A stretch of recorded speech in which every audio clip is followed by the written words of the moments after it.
I'm Alexander Rose. I'm the director of the Long Now Foundation.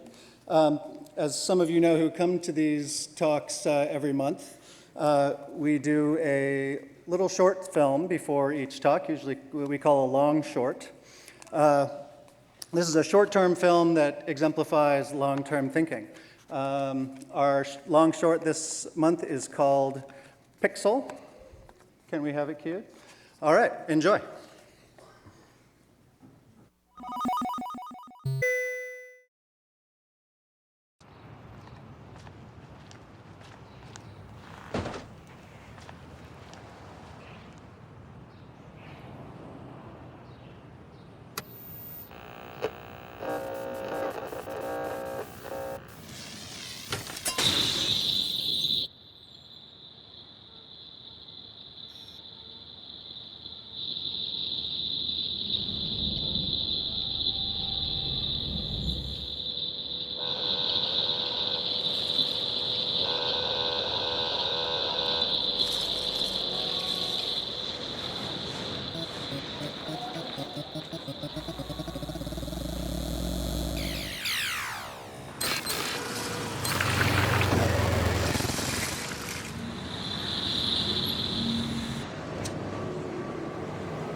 Good evening.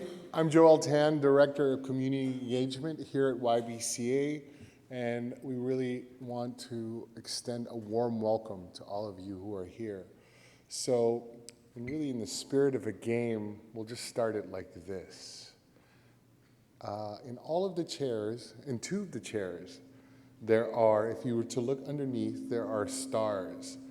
And if you happen to be the lucky recipient of a star, that means you can pick between YBCA or a Long Now Foundation membership. In many ways, this is our way of just saying hi. We like you. In that sense, I think I'll keep it basic. The basis of this partnership so far has been coming for the last couple of years, where we started initially with the beautiful. Who came here for the Brian Eno project? I see some hands, it's great. And Global Lives, how many people came out here for Global Lives? Like so many of our artists and the art that comes through here, we take inspiration from them, from all of these artists and sources that come through, and definitely Long Now Foundation has been one of these inspirations for us at YBCA, which is why we're so excited to be working with them.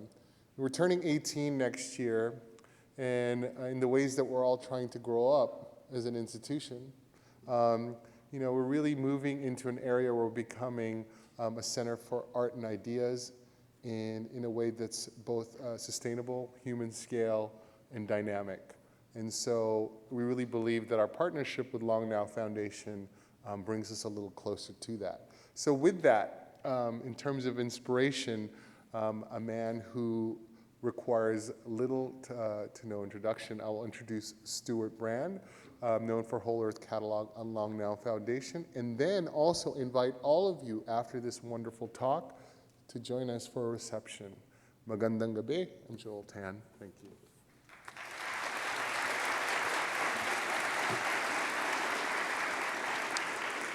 Thank you, Joel. I'm Stewart Brand from the Long Now Foundation.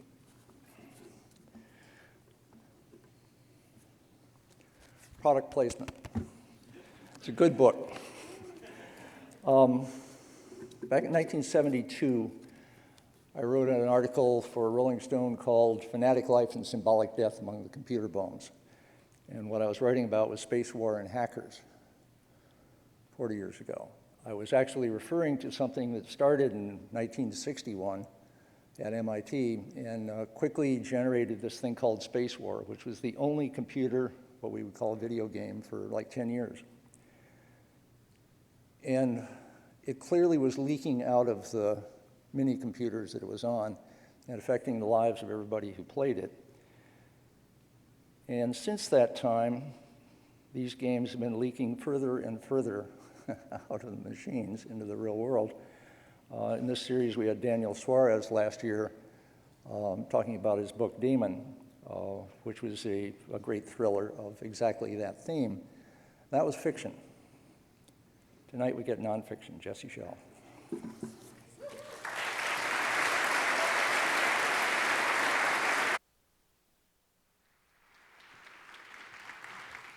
Hi, wow, look at all these people. Hey, can we get some rhythmic clapping, like, not so fast? That's good. Okay, it's good. Keep it going. Just not so fast. There you go. Ready?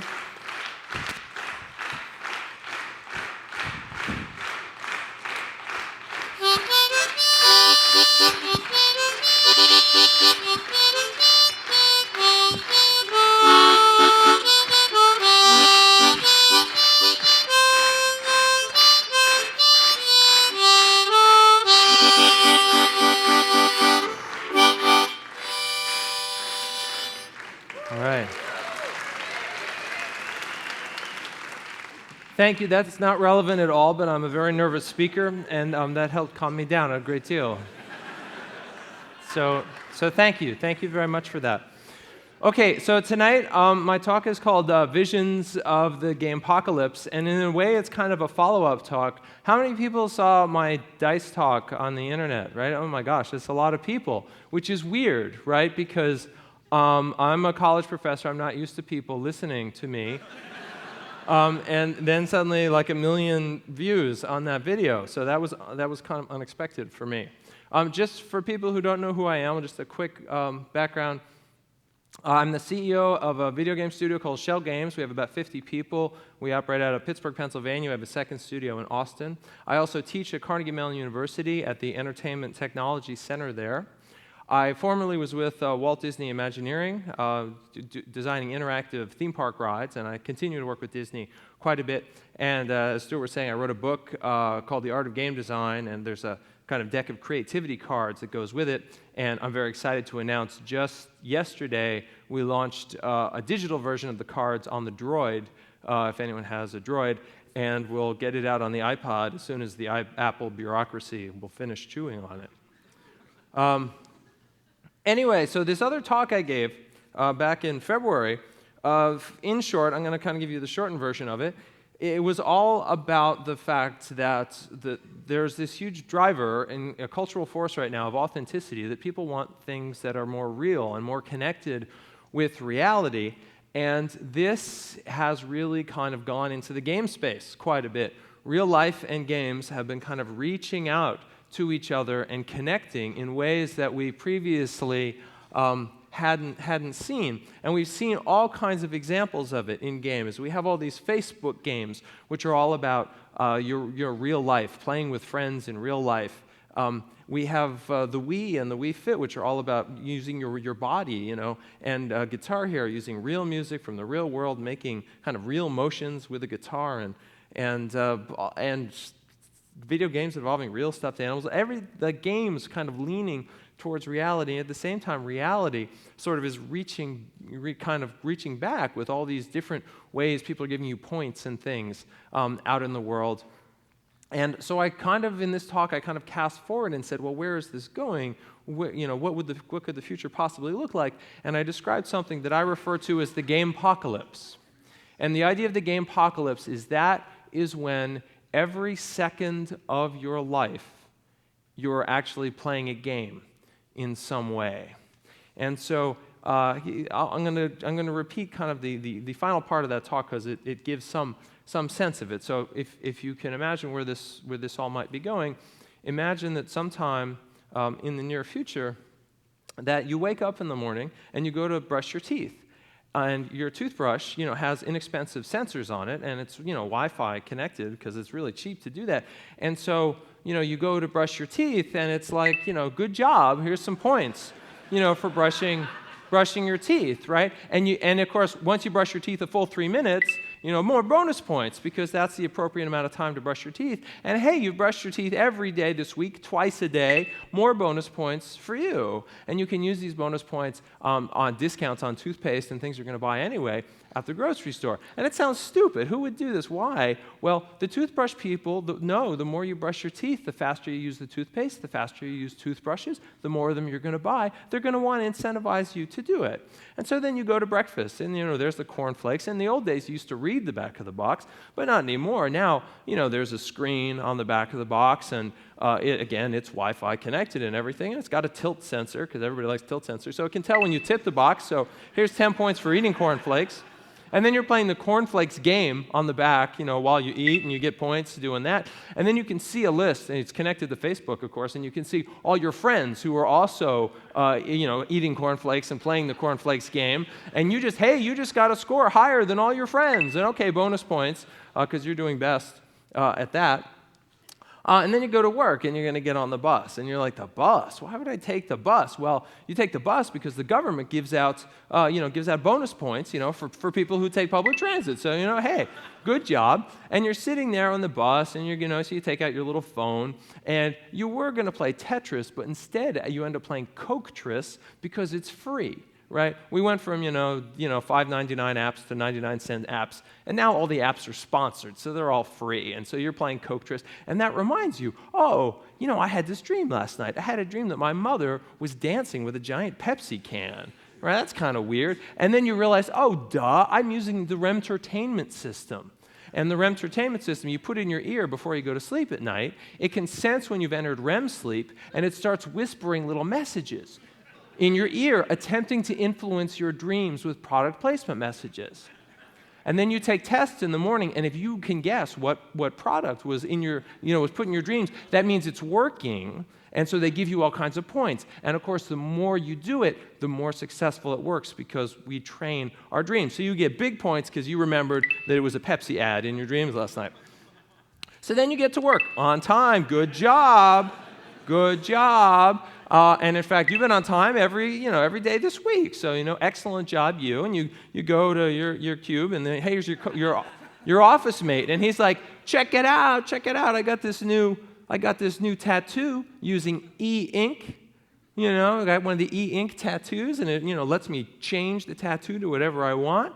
And of course, right now, he's got it hooked up to Tattoogle AdSense, right? And so that he gets points and he gets money for putting ads on there, and you're telling him that's really dumb because everyone knows Tattoogle AdSense has light sensors built in, and if you have your sleeve covering it up, you're not going to get any points for that. And you show him yours, which is lower on the arm, so it gets more light, and just then you realize your tattoos are matching right now, and so you say link sync, and that's points, and then he says Pop-Tarts, because they're ads for Pop-Tarts, right? And you points for that.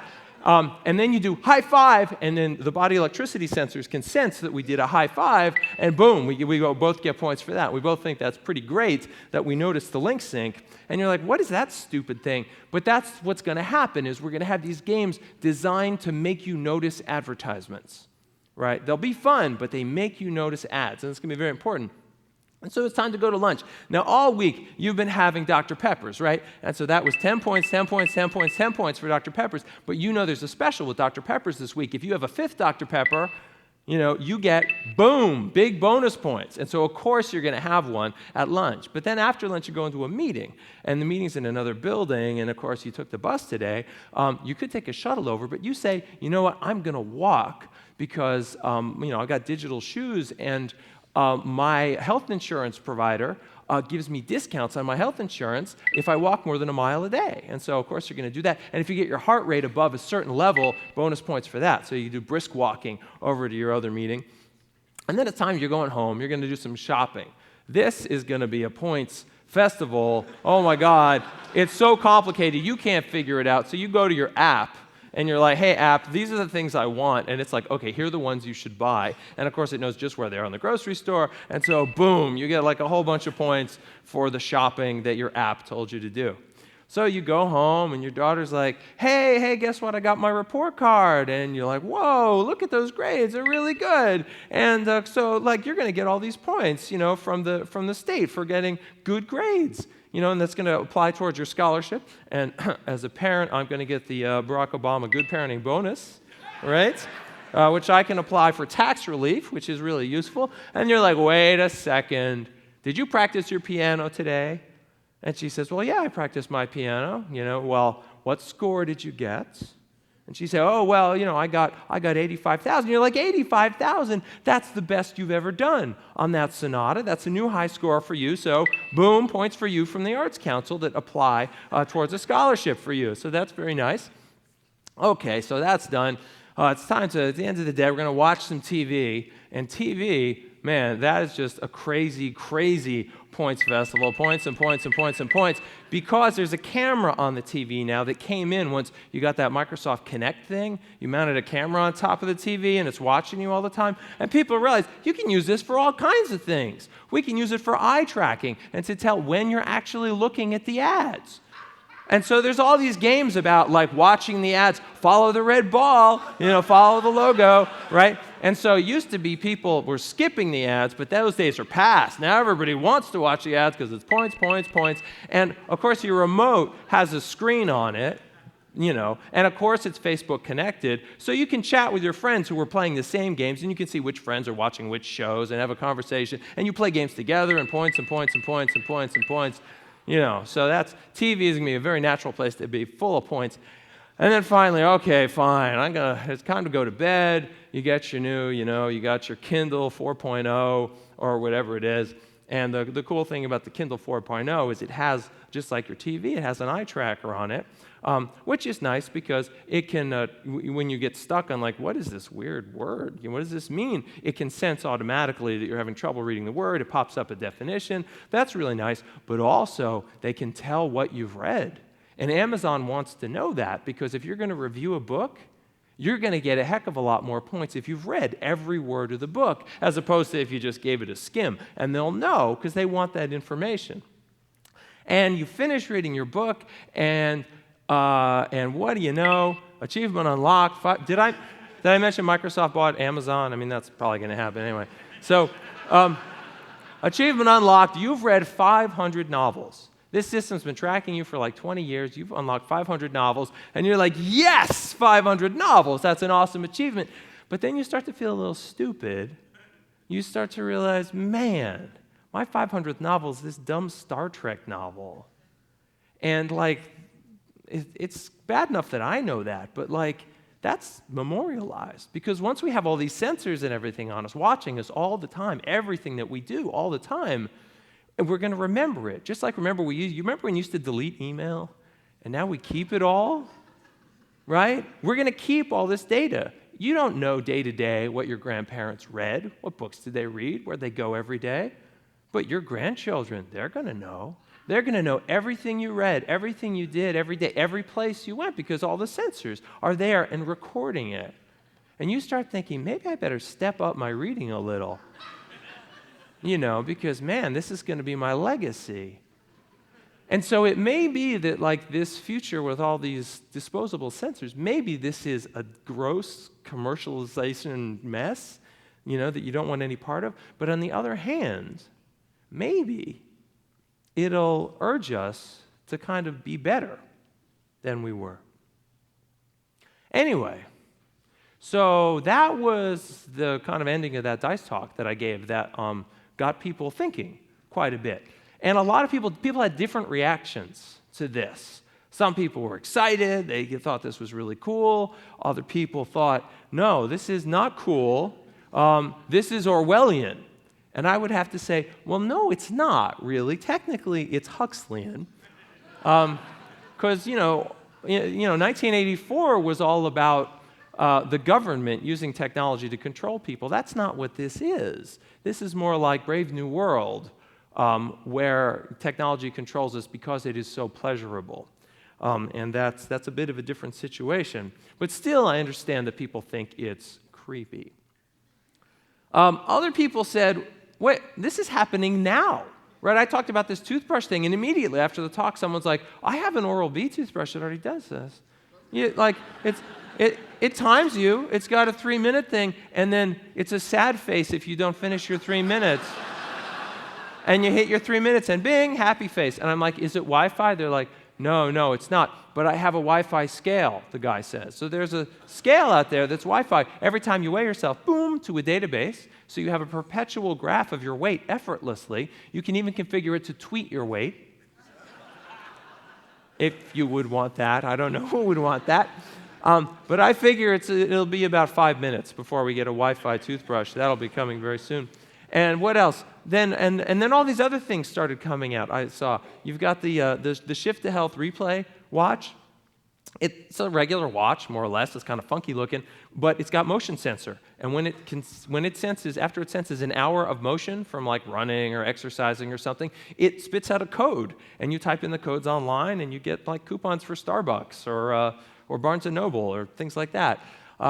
You got things like Green Goose, which tracks how much you ride your bike, and they're working on doing things that's like, well, how much are you drinking water as opposed to drinking soda? And you put a tilt sensor on the bottle, and it automatically uploads that to the internet. And they have all kinds of things like that.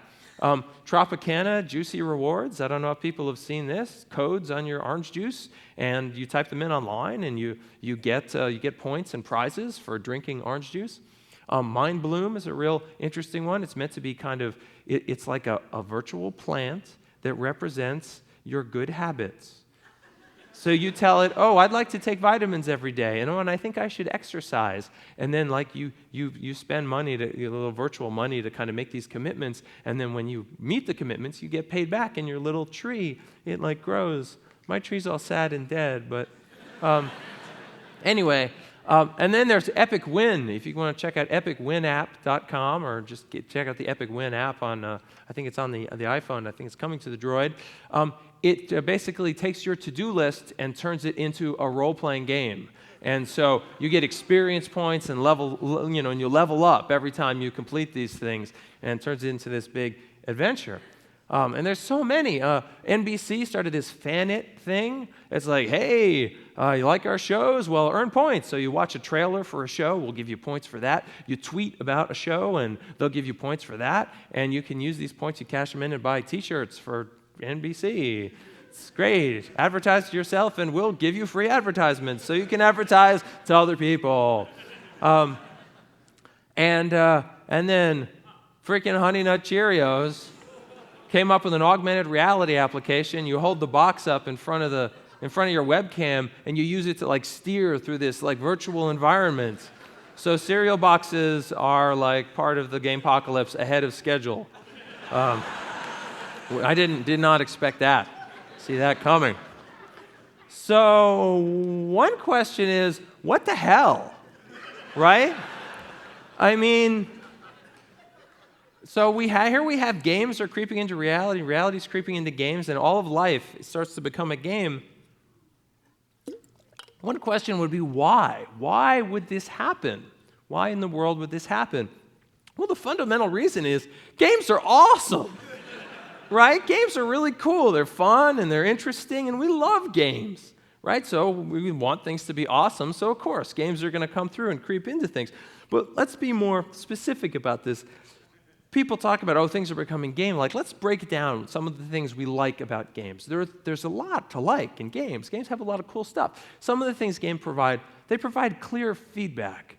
When you're at work, it's like, how am I doing at work? It's hard to know. What does my boss think? And you get these vague senses. In a game, it's like, did you beat level 3? No, I totally beat level 3. It's not ambiguous, right? Boss monster is dead, right? And now I'm on level 4. No, I got a badge. Look, it's very, very clear, the feedback you get. You get this sense of progress, about getting better and better and better. And it's very clear, and you love it. We love those little progress bars. We love them. It's really hard not to fill in that progress bar, even though you don't want to. No, Farmville, I don't want to post, I'll get 100% on my progress bar. Yes, I finished the progress bar. Okay. Games give you the possibility of success. We attempt a lot of things in life. Is it going to work? Is it even possible? I don't know. But in games, if there's a game, yeah, it can be won. Yeah, almost always, right? You know that. Games give you mental exercise. They give you physical exercise. We like that. Those are an important part of games. Games let you satisfy your curiosity. That's a big part of games. It's one of the things that you come in, you're like, how can I solve this? How am I going to do it? And you get to do that, which is pleasing. And you get a chance to solve a problem, and we like solving problems. We find it very rewarding, particularly when they're problems that we know are potentially solvable, not just weird head-cracking problems. And they're problems that when they're solved, it's very clear that you have solved the problem, and it is 100% and fully solved. We like that a lot. And games give you a feeling of freedom, and this is maybe one of the most defining things about games. That's how they're not work. Work you have to do, right? If there's a game and I make you play it, it's not fun anymore. It doesn't feel like a game. It's a game that you enter into games willfully. You do it because you want to. And people who are and this has been very thought-provoking for me because so much of what we're getting into is about this. And there's an excellent book, it's actually a book from the 80s, Finite and Infinite Games, and it's actually a philosophy book. The subtitle is A Vision of Life as Play and Possibility. And it talks about how there are two ways to approach everything. One is as a finite game, a thing that can be won or lost, and another is as an infinite game, a thing that you enter into with a sense of curiosity and a sense of playfulness. And this is a very interesting philosophical approach. Partly I find it fascinating because it presumes that all of life is just a series of games. And then secondly, it goes right toe-to-toe with this sense of what exactly is freedom and how does it relate to us. Anyway, you might want to check that out. So one of the things that you have to do if you're going to think about this seriously, you're trying to predict the future. And a lot of people have given up on predicting the future. This audience is certainly very familiar with the concept of the singularity, and I often find that people mean very different things when they talk about the singularity. Some people talk about it as some artificial intelligence moment or some computing moment.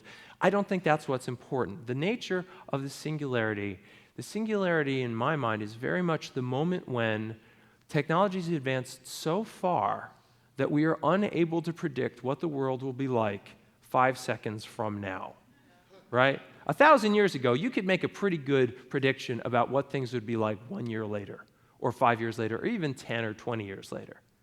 For us to predict 20 years in the future now, whoa, that seems really hard. Even 2 years. And the number is creeping in, and eventually the idea of the singularity is that it'll be 5 seconds, and you won't even be able to guess what's going on. And with this happening, right, because this threshold, the prediction threshold is creeping in, it's made a lot of people give up on prediction. They've become future blind.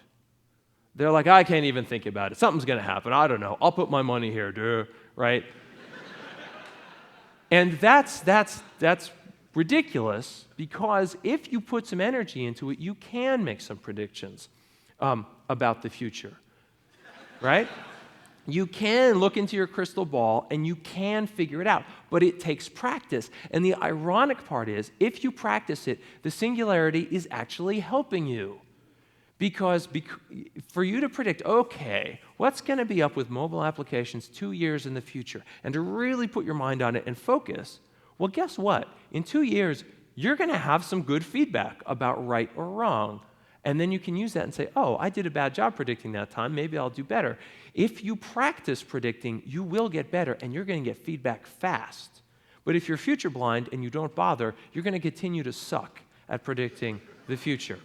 So, with that in mind, here are some of my attempts to kind of predict some of the things that are coming down the road as we move towards the Gamepocalypse. Some of them will be right, some will be wrong, but hopefully they'll be meaningfully thought-provoking.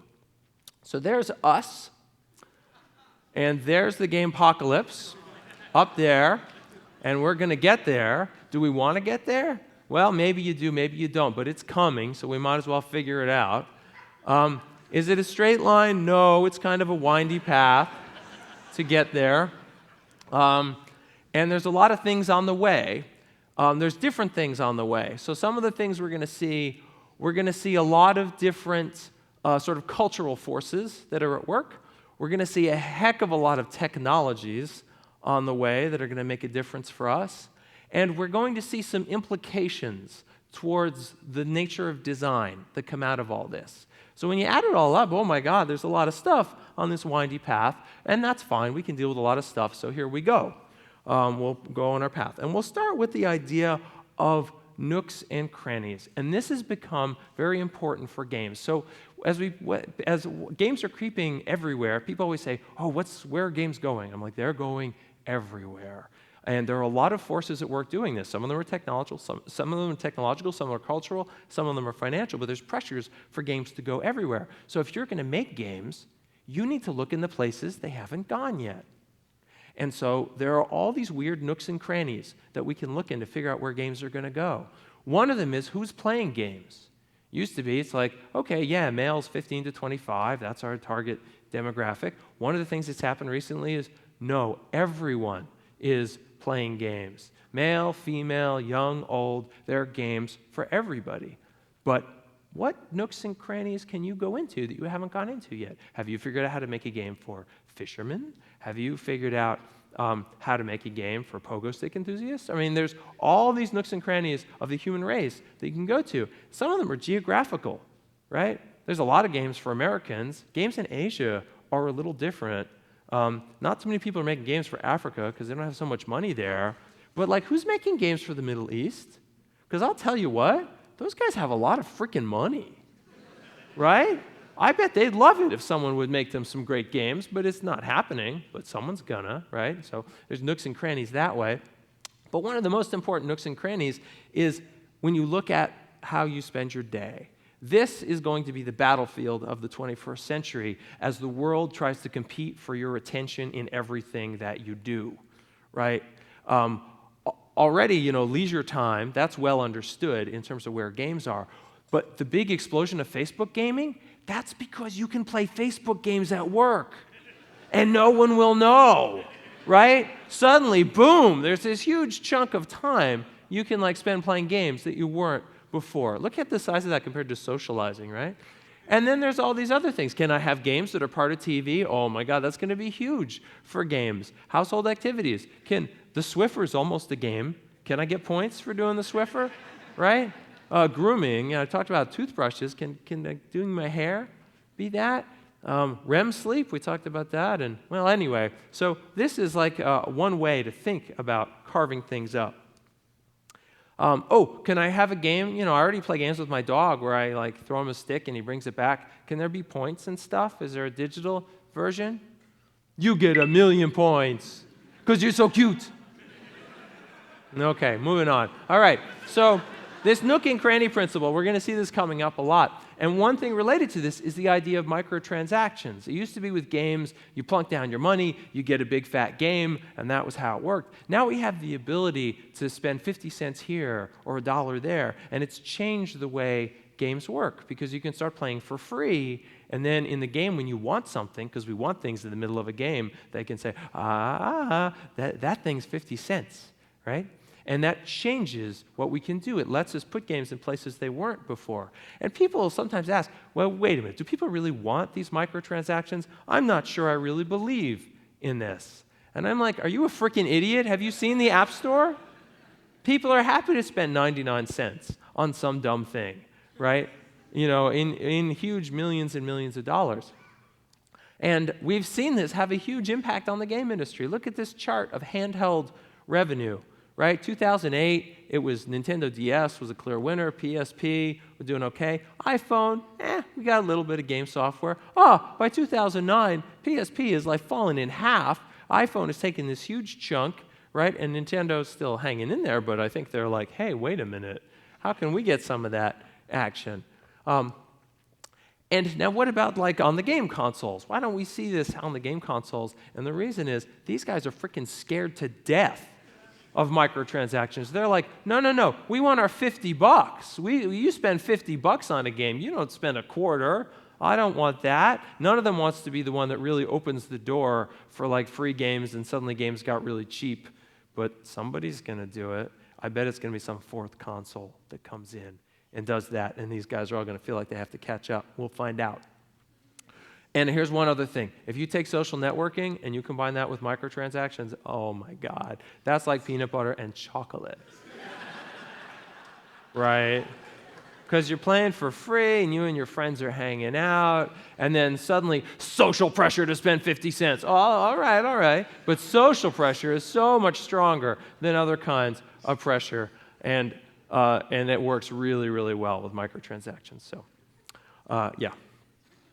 Now, an interesting thing to note, the companies that are succeeding with microtransactions, these are not the companies that succeeded traditionally in the game space. None of the big game companies are really succeeding here. It's these new guys, Zynga and Playfish and Playdom. Did you hear Disney bought Playdom for $500 million today? It's crazy. And then you got Big Point in Europe. Oh, my goodness.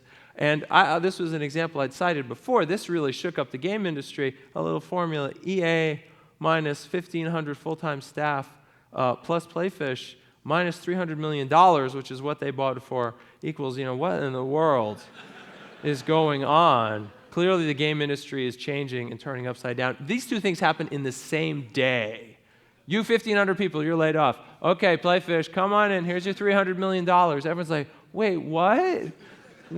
Even if you divide that, it doesn't. Anyway, all right, moving on.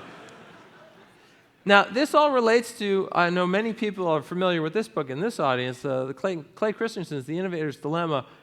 It so much describes the situation. This book is all about why big companies never see it coming, right? Which is crazy. You think big companies, they're smart, that's how they got big. Of course they're going to see the future coming. No, they don't. Little guys grow up. And the reason is this difficult to comprehend graph. So this graph is like product performance, how awesome your product is, right? And this is over time. All right, so here, all products, they get better over time. We know that. They're going to get better because you're going to keep advancing. Well, that's fine. That's great. Here's a product getting better slowly, and here's one getting better fast. Well, they point out these important lines, and these are two important lines. This one at the top is all about, I don't need anything better than this. There's a certain amount of gigahertz where you're like, no, seriously, my web surfing is fine. 100 million gigahertz, it's not, no, I'm just watching videos and stuff, man. I'll keep my old one, right? And there's that line. And then the other line is this important one down here.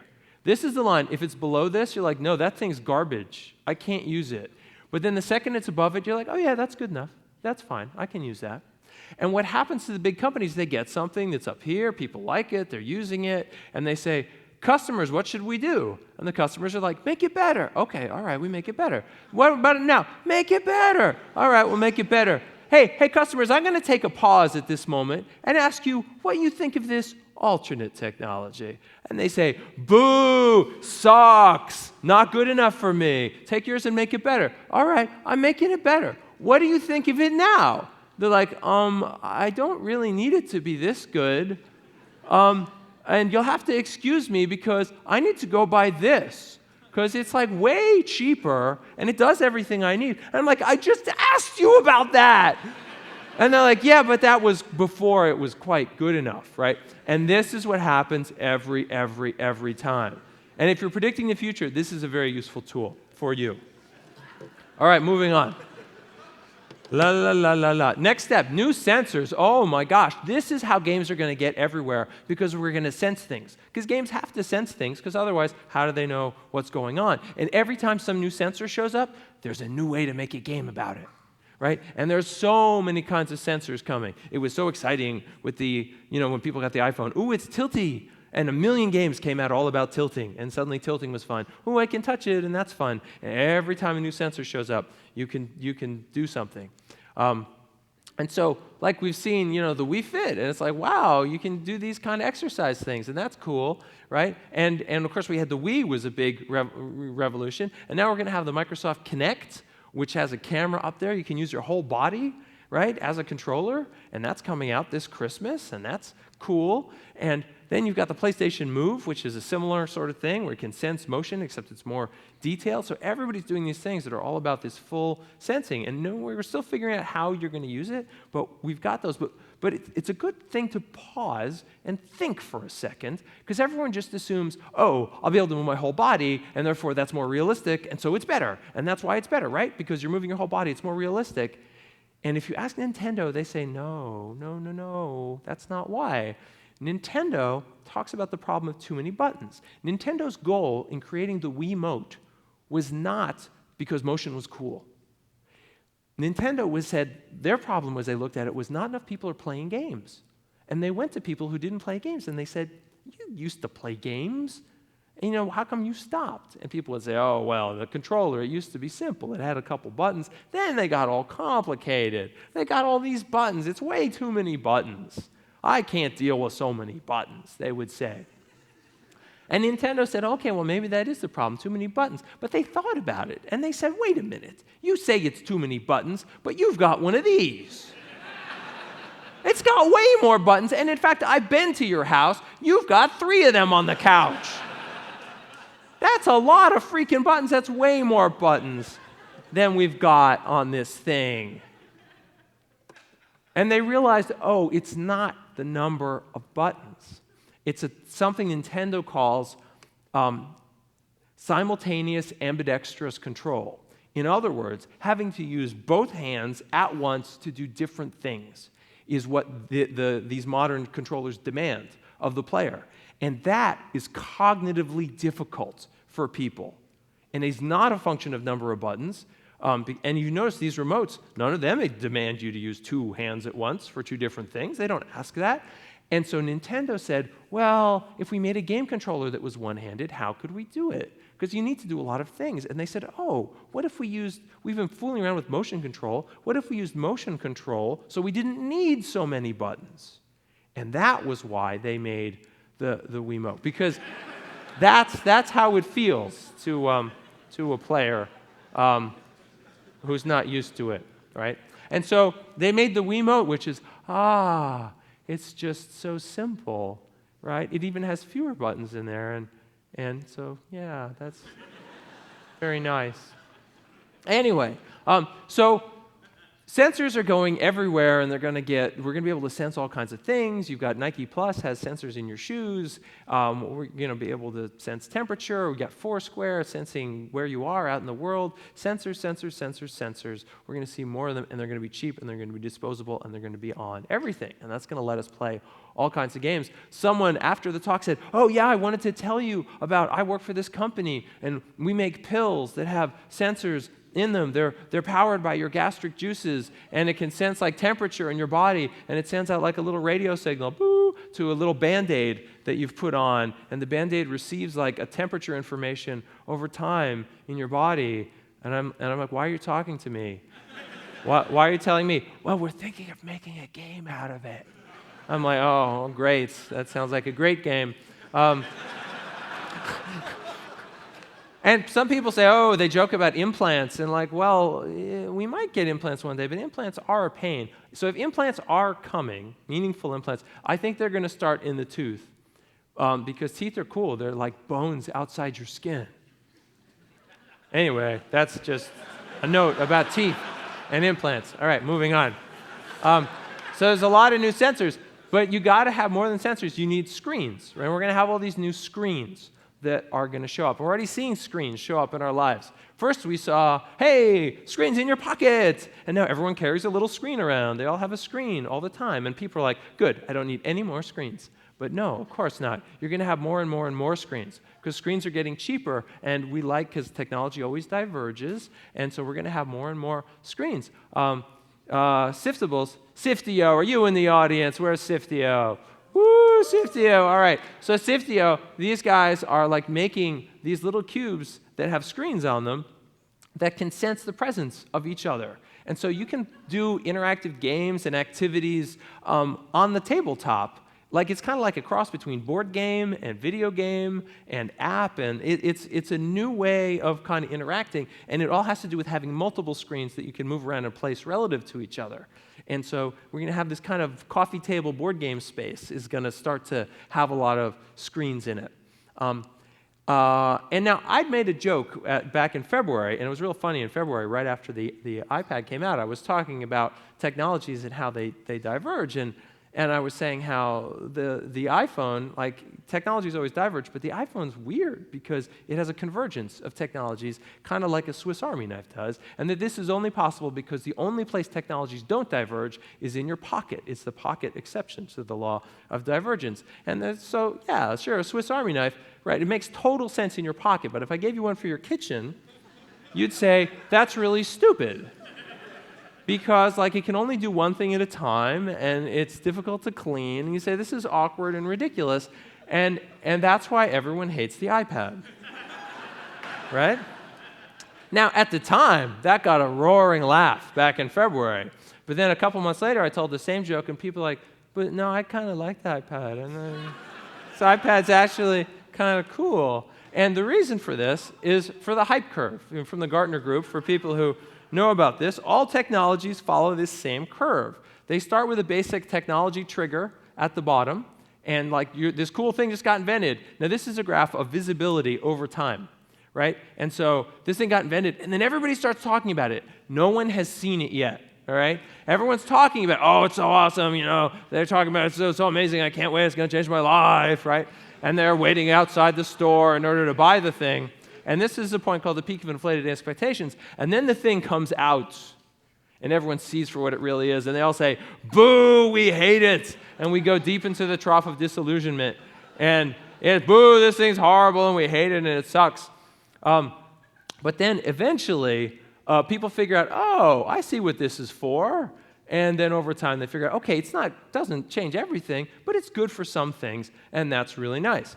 And so at the time, like I told that joke, it was like right here, right? People are like, oh man, I thought the iPad was going to change everything. But then later, people are like, oh, actually, I can do web surfing on the couch. It's kind of nice. I kind of figured it out.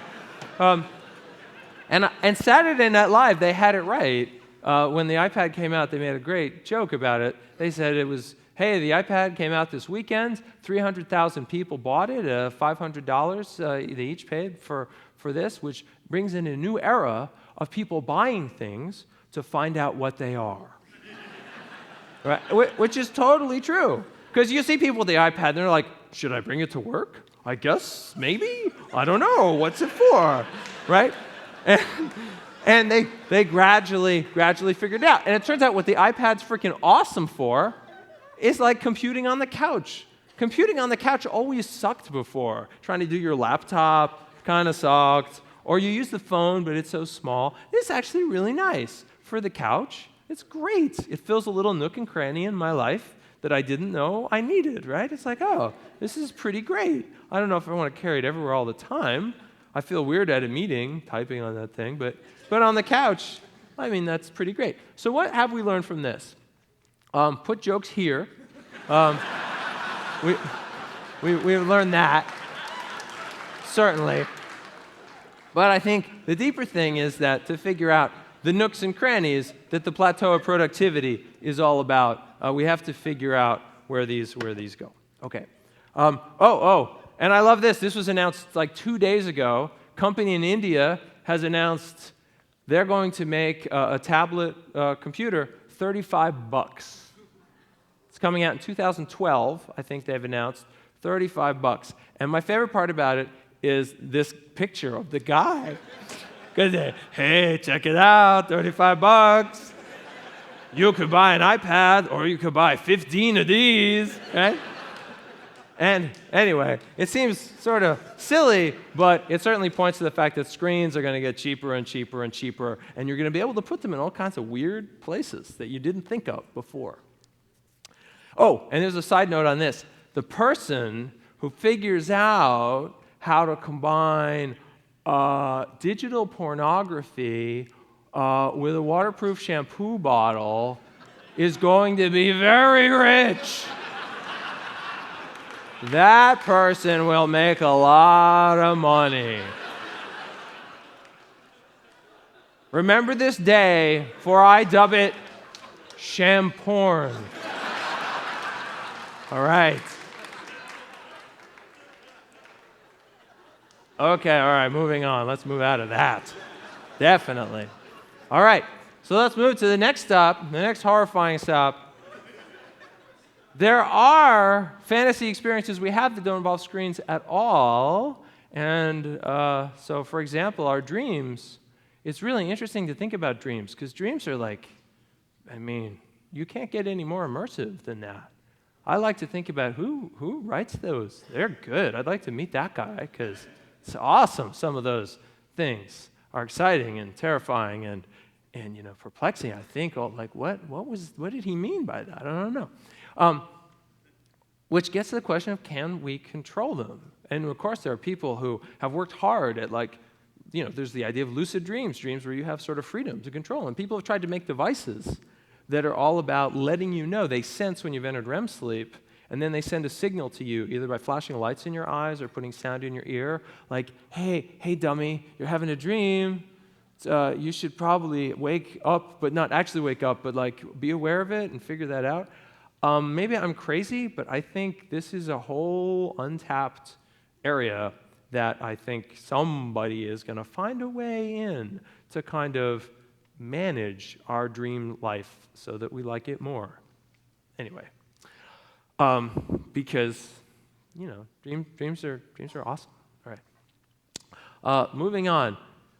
Unfortunately, the people who are probably going to do it are the advertising people, because they have the most reason to do it. And let's talk a little bit about the advertising people. They're having a tough time, right? The print media is taking a beating, and that's where they got a lot of their money. And TV, who watches ads on TV? Everybody TiVos and skips it. And it could be that whole TV ad thing collapses. Ads on the internet are mostly a joke, and I think we know that. So the ad people are like, what's going on? So games is one place they're like, digging their fingernails in, trying to figure it out. And initially they tried a lot of sort of naive approaches that don't make a lot of sense. There's a lot of times you can't just take any ad and inject it into any game. That just doesn't really work very well. So then they tried making games based around products, right? Here's a whole bunch of them. You go online and play the Sweet Tarts game. Or for some reason, these are always about sugar. I don't know why that is, but that does seem to be the case. So they've done these, and these are okay. I mean, there's some of that, but it kind of only goes so far. So these guys are trying new things. So 7-Eleven cut a deal with Zynga, so that if you play Farmville and you go to Zynga and you buy a Slurpee, there's like a code on the cup, and you get like farm cash in Farmville for every Slurpee you buy. And I think this is just the beginning, because these virtual economies in these games are powerful. We want to make more of our virtual money. We want more World of Warcraft gold, and we want more farm cash. And the advertisers are waking up and like, oh, we can give you that. That's easy. That's just like a little data thing. And boop, we gave you imaginary money. We'll give you that if you'll pay attention to our product. Sure. And those advertising people, man, they're sneaky. You got to keep an eye on them, because, man, they get in there and they figure it out. So here's a graph of commercial time from 1950 to 2010. It went from 13% of television time. It's now 36%. Did anyone notice? Right? Well, right. Because you notice how they snuck it in? They took 50 years to frickin' sneak it in. But they did. They creep it up. They creep it up. Remember when they added the logo in the corner? Boop. So that every second you're watching television, they're burning a brand into your brain. And nobody liked it, but we didn't stop it. We couldn't make it not happen. Or what if I told you that like a major corporation was going to scan every email you received and every email you sent and build a personalized digital profile of what it thought you were interested in, and then every time you tried to read email, it would pop up distractions, custom crafted to pull your eyes away from your email and to distract you. It sounds horrifying, and it's called Gmail. Right? And we're all like, yeah, that's cool. I like Gmail. I think that's pretty great. You know, it's all free and stuff, and right? So advertising is insidious. Or like, man, you know, I grew up, you know, in New Jersey, and, you know, we'd go to Shea Stadium. Yeah, screw Shea Stadium. Now it's Citibank Stadium. You know, hooray for San Francisco. You took back Candlestick Park. It's not Monster Park anymore, so good job. At least for the next 5 minutes, because it's going to be Zynga Park, I'm sure, in like 20 minutes or whatever. But enjoy Candlestick Park for the brief moment that it lasts. Okay, anyway, so us as game designers, we're going to have new weird shit to deal with that we weren't used to.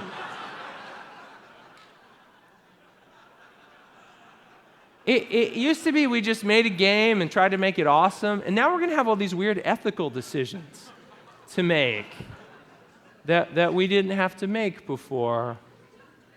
The print media people have had to do this. Somebody at Wired Magazine had to say, yeah, Camel cigarettes. Would our magazine convince more people to buy and smoke Camel cigarettes? Yeah, and then they had to make a sales pitch to Camel. Yeah, we think so. We think here's why. Here, the people who read Wired are likely to be influenced by these ads, blah, blah, blah. And they had to do that and decide that they felt good about doing that. Games people, we don't normally have to do that. Yeah, we're going to have to do it, and it's going to be way worse.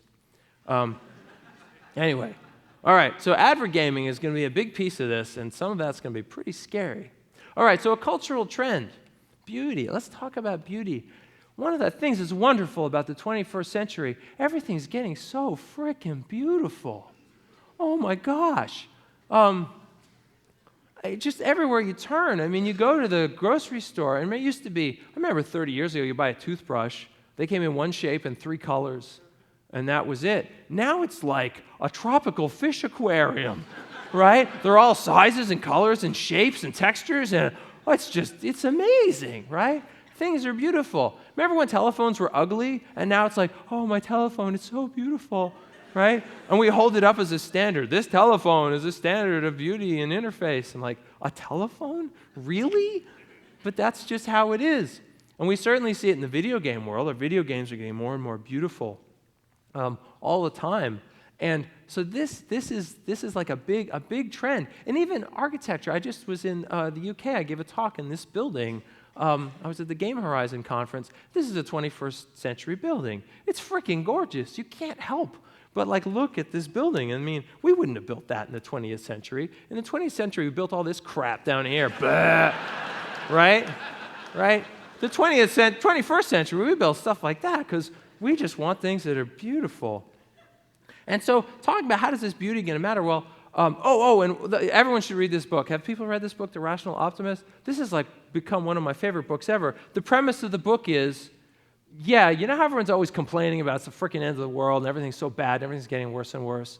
This book says, no, it's not. Look at all the numbers. Everything is getting better. Hunger is getting better. Crime is getting better. Pollution is getting better. Better. Everything is getting so much better. And it backs it all up. And it's like, oh, man, this 21st century is going to be awesome. If you look at these numbers, and even if it's not, it's going to at least be beautiful, right? It's going to be pretty. So this is definitely a trend that we're seeing. People want more beauty in their lives. And a question comes with television. I'm going to take a little side note here to talk about 3D TV, because everyone's like, yeah, 3D TV. We went from regular to HD. Now we're going to go to 3D, right? And it's going to be amazing, and everyone's going to buy it. And I just putting out there, I don't know if I believe that is the case. And I've worked with 3D a lot, right? I did all these theme park things. We made this Toy Story Mania. It was glorious 3D. And it's really great and super fun in a theme park. But in your house, every day, 3D, I will point out that stereoscopy was invented in 1849, about the same time as photography. It's not technically difficult to do. If you wanted, every picture that you ever took could be in 3D. But you don't do that because you don't freaking care. If you thought 3D was so awesome, all your snapshots would be in 3D. But no, you don't think it's that awesome. You think it's kind of a novelty reserved for certain places. So if we don't want it for our photography, I don't know if we want it with all our television.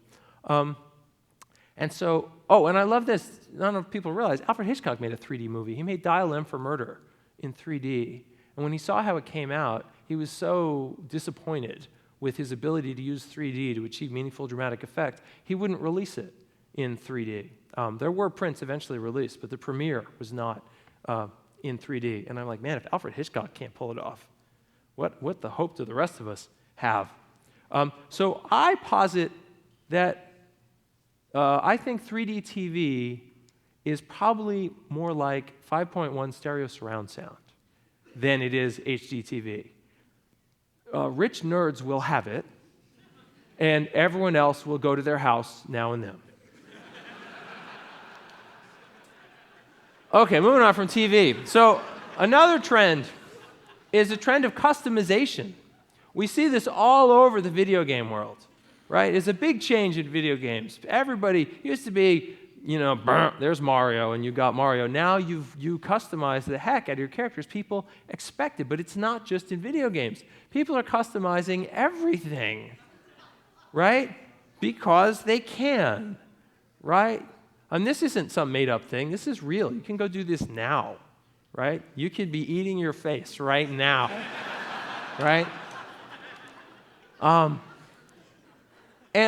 we're seeing it everywhere. We're seeing it in board games, right? There's this big line of Lego board games that's come out. Look, I don't know if for board game nerds out there, Reiner Knizia, he's the designer of this thing. He's a for reals game designer. And, there's a whole bunch of these things. And it's cool. You build the board, and you build it different every time. Like, everything's becoming customizable. And this is an important trend. And one of the ways we're really going to see it being important is this eye and face tracking in the next 10, 20 years is going to be very, very influential. Right now, we see it when you put a camera on. The camera draws, sometimes you use a camera, sometimes if you got a fancy camera, it draws squares over your kids' faces, and you're like, what the hell is this, right? And presumably it's doing something important, but I don't know what it is, it just scares me when I see it, because I'm like, I don't know what you're doing, camera, it's kind of scary. But our ability to track and sense faces, one of the ways it's going to be used is with massively multiplayer gaming to be able to track your facial expression, map it right onto an avatar. This is going to go a long way. This is going to allow you not just to customize the look, but as you speak and express, you're going to actually be able to put your own expression and personality into characters in ways we haven't seen before. And that's going to be very important. And while we're talking about facial tracking, faces are like really easy to tell apart. That's partly why our faces differ so much, and we have all this hardware in our heads so we can tell each other apart. Otherwise, we'd be really confused about who was who, right? That's just part of being a human. Well, people have been starting to develop these technologies like Recognizer, right? Hold up your iPhone, and it's like, oh, I know who that is, and boop, it pops up their Twitter and all this crap right around them. And you can see the look on her face. She's like, would you put that crap down and talk to me? And they picked a name, Recognizer. That's not like creepy at all. It has no connotations of being creepy. Anyway, but think of how you've put public photos of yourself online. If you've ever done that, very soon people will be harvesting those to make a giant database of who's who, so you can play games with that, right? Imagine a game where it's like you got to take pictures. You get points every time you find someone you've never seen before with your phone. Ding, ding, ding, ding, ding. ding. Anyway, but probably, I don't think it'll be so much games. I think it'll be more practical applications. Connect that to social networking, and you get stuff like this. Like, oh, yeah, that's who that, oh, he knows my brother. And now you have a conversation starter with people, which is sort of cool and useful until you start thinking about all the other data that's out there and how you'd probably be able to walk down the street since we know the addresses and we can look stuff up with the car license plates. And it's like, yeah, here's who lives in that house, and here's how old they are, and here's which car belongs to what house. And it starts to be terrifying. And it's like, wait a minute, who gave up this information? We all gave it up because we didn't think anyone could see it. We thought obscurity would keep us safe, and it wouldn't. It's a lot kind of like Adam and Eve, and who ate the apple, and they're like, oh, we're naked. What the hell, right? We're all naked. I'm just telling you right now. And pretty soon we're going to eat the apple and realize, what are we going to do about this? But that's not my problem to solve. While we're talking about that, why stop with just facial recognition? We now have these kind of mind sensors, brain sensors that contain sense brain activity and different kinds of brain activity. And that's sort of cool. People are making games where you levitate a ping pong ball, whatever. That's kind of cool.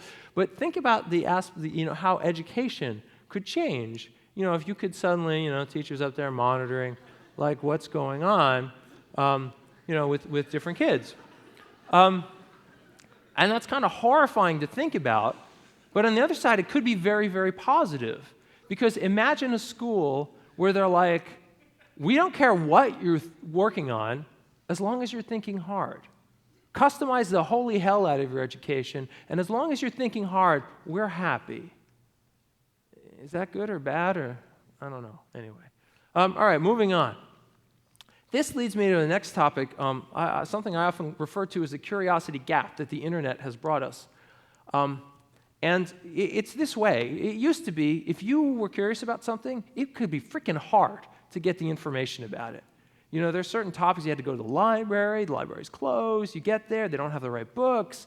You had to work hard to get information. A kid today who wants to find out about, I don't know, what does piezoelectric mean? Boom, there's the information right there. Kid wants to make a robot, boom, here's 1,000,000 plans for robots. Here's how you do it. Here's how-to instructions. Here's a video of a guy who did it. And you just have an infinite amount of information. And what this means is curious people have an insane advantage because they can learn anything they want incredibly fast. People who are not curious are going to be left behind, creating this curiosity gap between the curious and the incurious. And what this implies is that the most important thing that we can do for our children is not to give them facts or figures or techniques, but to make them curious. But the problem is we don't know very much about curiosity at all. We know very little about it, and we certainly don't know whether it's possible to instill it. Are you born with it? Do your parents give it to you? Can it be taught? Who took a class that made them more curious? We don't know, and it may be the most important thing. I hope we figure it out, because I really do believe if we can figure this out, it's going to lead to a significant revolution in education, where education will go from being standardized to customized, because customized education is better. Because who wins out in the world? The guy with the standardized education, or the person who got so excited about one topic that they got better at it than anyone in the world? That's the person who wins, and that's exactly what our education system does not do. Anyway, moving on. Oh my goodness, thank you. Don't clap, I'm not done, baby. We got half a map to go here. All right, so I mentioned authenticity before, and this is a really important trend. People do want things that are more real and to connect with things that feel more real to them. And this is a big part of the rise of social networking. So let me explain social networking. It's a fancy term that means Facebook. All right. So that's, wait. This is serious. Try not to laugh. Raise your hand if you're not on Facebook. Oh, man. All right. Good for you. I give you a week, right? All right. And things on Facebook, people speak of things going viral. Remember when viral was bad?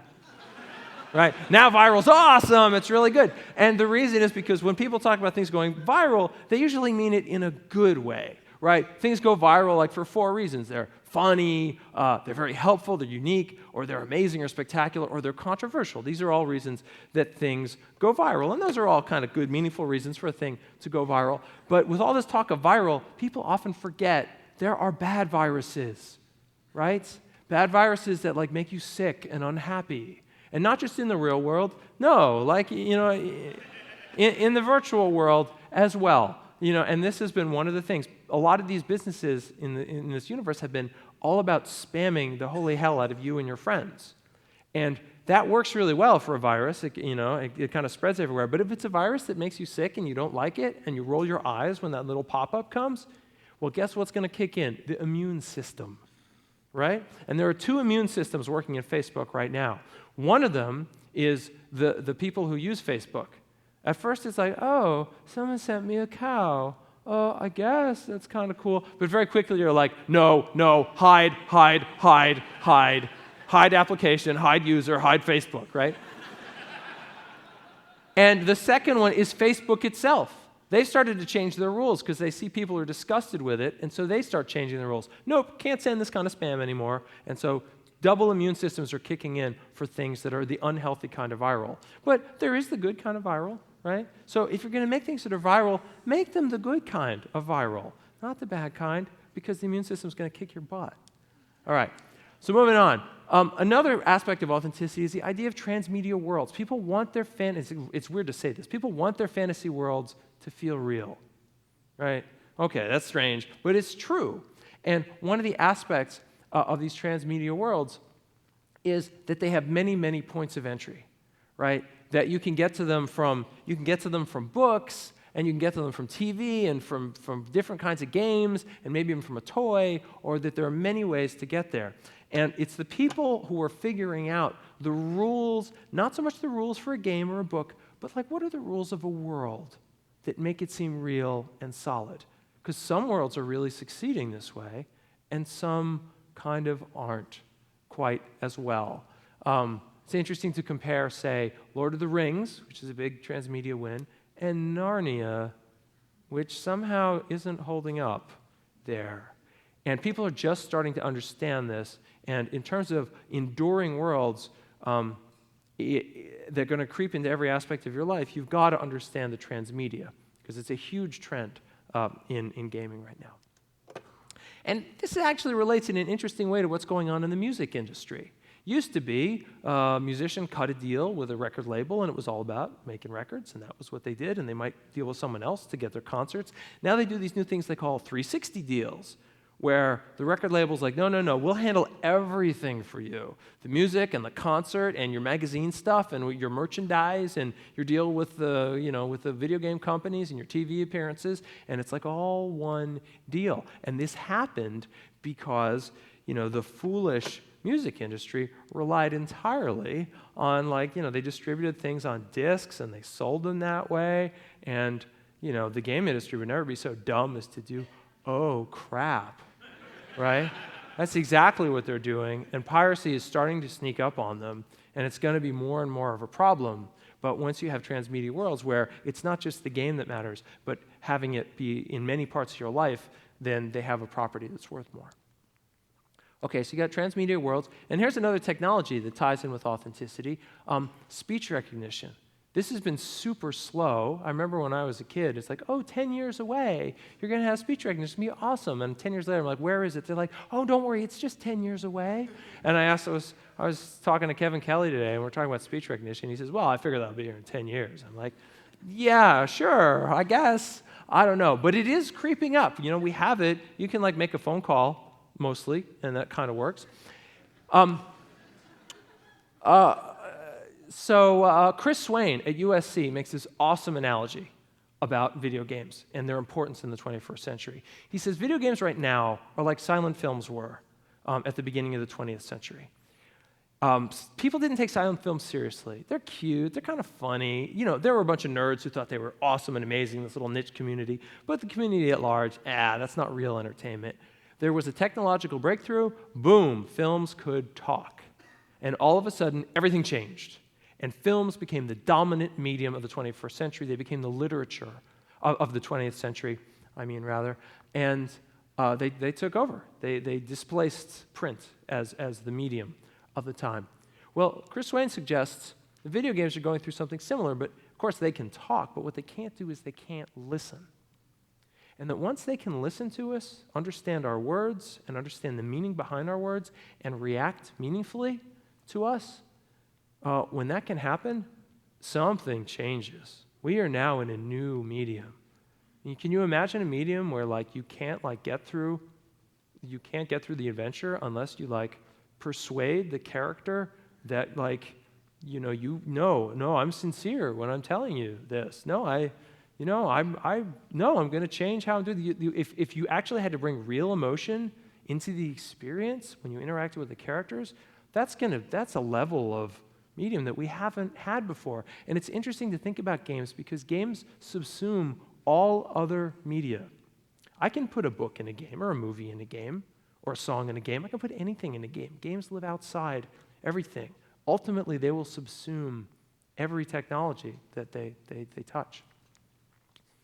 And the other cool thing about speech is it lets me find new nooks and crannies.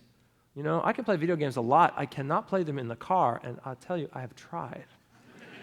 Right? It's not a good idea. But imagine if I'm driving and I don't need a screen. It's there's 2 orcs coming at you. I'm get my sword out and attack those orcs, right? And I can just talk, with this thing, and it's and I just have a conversation because I can talk to a person in the car. That's fine. If I could talk to my game system and have it be a game, that'd be freaking awesome. Anyway, every new sensor, every new technology gives you a new nook and cranny. Geo-tracking. All right, let's talk about geo-tracking. So we see this a lot, right? You can track where you are, GPS, and people are talking about Foursquare and everything. And I need to make a little aside about this. I don't know if people have seen this movie, Frequently Asked Questions About Time Travel. It's really awesome. And I'm going to show you just a short clip of something that I think is relevant. And, okay, hopefully the audio is good for this here. Handshot first. More Firefly and or Serenity. The end. Well, that's Hollywood, so. Nerds. Hey, Didn't we all agree to stop using the N-word? Didn't we? I didn't agree to anything. nerd is the word they use to keep us down. You should use the term Imagineer. Yeah. That's the nerdiest thing I've ever heard. You are just threatened.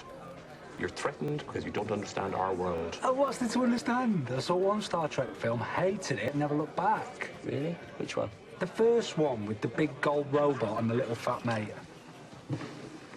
You mean Star Wars, don't you? Do I? Aren't they the same thing? No, they're not.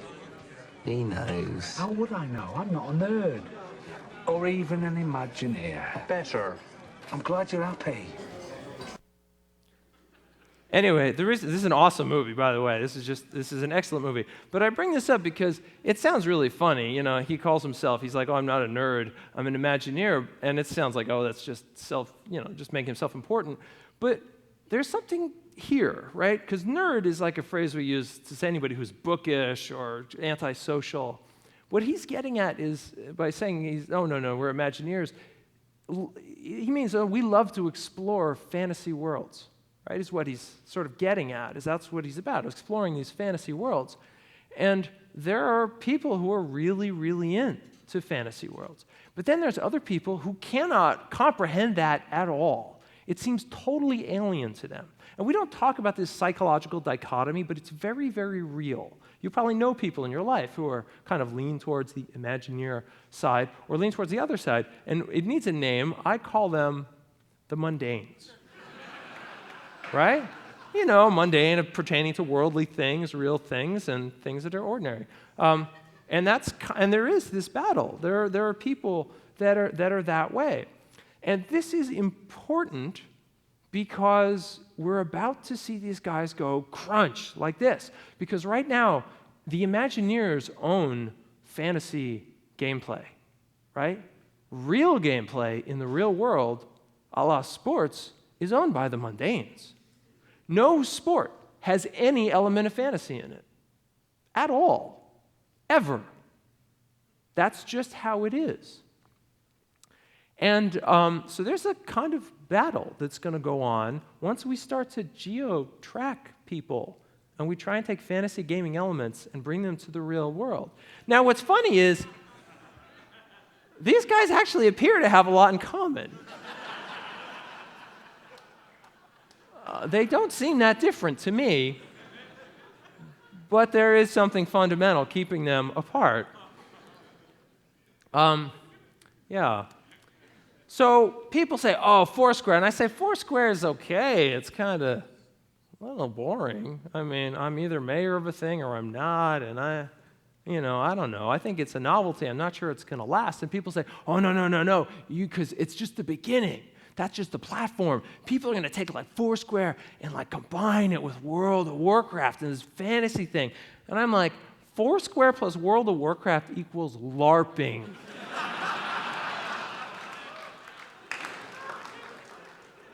And it's interesting to think about, why do we feel that way about LARPing? There's something fundamentally weird to us about it.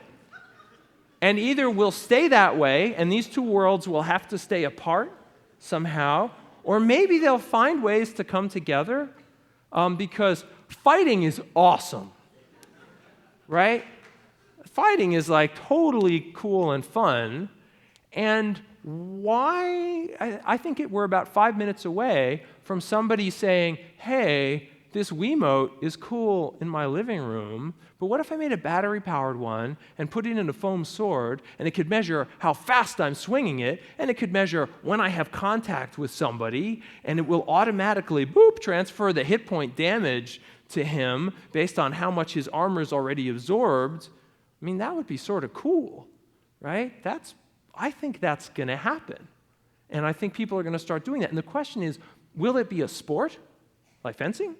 Or will it be a fantasy-oriented thing? Or will it be both? I have a suspicion there's a real opportunity for people to make theme parks out of this that are more immersive. It's funny to kind of think back about the movie Westworld, but that's sort of what we're talking about. You can't go and have like a week-long fantasy experience for the most part right now. But what if you could? What if there were actors and you had these digital swords and stuff that tracked your points, and you really had to dig real treasure with a real shovel out of the ground, and oh my gosh, we're ambushed and there's horses, and you could do these things. That could happen. And I think the biggest one of all will be, I call it World of Warcraft World, or WoW for short, I think. Anyway, so there's a prediction. Oh, but of course the advertisers will catch up with all this pretty soon, and you'll go and fight the Cola Wars or whatever. Yeah. Anyway, all right, we're getting near the end here. So another important trend: sharing. Sharing is a huge thing in the 21st century. Everybody's sharing everything. They're sharing music, and they're sharing messages. They're sharing ideas. When I heard about Wikipedia, I'm like, no, that's not going to work. That's like the worst idea ever. Right? If everyone can edit the encyclopedia, it gets better? No. It's going to be the worst encyclopedia ever. No, it's awesome. This is possibly the crowning achievement of humanity. Right?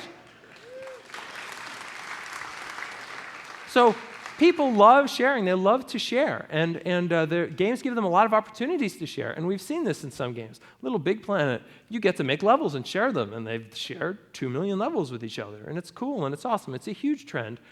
And it applies in surprising places. So one of the things coming technologically is cloud gaming. And so OnLive is one of these. And the whole idea is you don't have to have a graphics computer in your house anymore. You hit the jump button, boop, and like a signal goes up to a remote server that renders like the next frame, and then video streams it to you. And so the graphics computer is far away. And you don't have a computer to upgrade and deal with all that crap. And you're playing somehow magically at a distance. And if it works, it's really, really cool.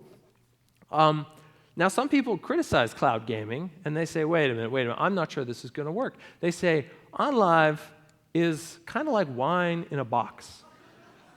Right? So you think about wine in a box for a second. How do wine connoisseurs feel about it? They say, no, I want wine in a bottle. Just like game connoisseurs will say, no, I must have crisp graphics. I need to have them right here. I need hyper low latency. I can't have a network latency when I hit the jump button. That's not going to work. So they want wine in a bottle. So, but now what about people with less money? Do they want wine in a box? They're like, no, we want beer, right? And just like the game people are like, no, I could play Bejeweled or Tetris. That's fine. I don't need a big graphics computer. I could play it on my watch. And so they don't need it. They want beer. So who the heck is wine in a box for? And cloud gaming may fall into that. But on the other hand, I'm watching what the OnLive guys are doing, and it's really smart. And you look at their menu about all the things you can do, most of them are about sharing. So one of the things you can do in these things is you log on, and it's like, boop, here's all your friends, and here's the games they're playing right now. Want to watch one of them? See what they're doing? You can't do that on a normal game console, but you can here because it's just sending video streams. If it sends it to one person or 10 people or 100,000 people, it doesn't care. So it adds this new realm of sharing that wasn't there before. So that's worth thinking about. And a couple more trends. One of them, quantitative design. The nature of game design is fundamentally changing. It used to be we did things by gut feel and design principles more and more. Now that we're able to pull so much data from the players live, people are just using numbers. So they're like, gee, how many hit points should this weapon do? I don't know, put out 2 weapons and see which one is working better. And they just put them both out. And then they look, the people who have this many are buying the weapon more. Let's make it be 6 hit points instead of 4 hit points. And so they're studying the numbers and analyzing how people are playing and tuning based on that, as opposed to just using gut feel. And the companies that are figuring this out are really jumping ahead. Zynga is something they're really, really into. And I love the book Good to Great. Talks about ways to run a good business, and one thing it points out is businesses that become really great, they find concrete numbers to judge themselves by. And so that sort of, maybe I should be finding concrete numbers to judge my game by. So we're seeing that. Now, for people who are aficionados of Candyland, I placed this extrinsic rewards right where the molasses swamp is, and for good reason. This is what everybody wants. This was a little ad I found. Turn the everyday things you do into the dreamiest perks and rewards with a Disney Rewards Visa card. And that's what we want. The whole gamification of life is all the ordinary things you do, bing, bing, bing, you're going to get rewards. And it makes it better. And isn't that nice? And wouldn't that be cool if we could measure everything and give rewards for all the right stuff? What if we could, I don't know if people know Christopher Alexander. He's the greatest genius of the 20th century. And what if we took his 15 principles of architecture and life, and what if we could measure every building and every structure on that and give points for that, or if the way you rearranged your house, or like this guy, right? I always like what G.K. Chesterton said. The problem with Christianity is no one's ever tried it.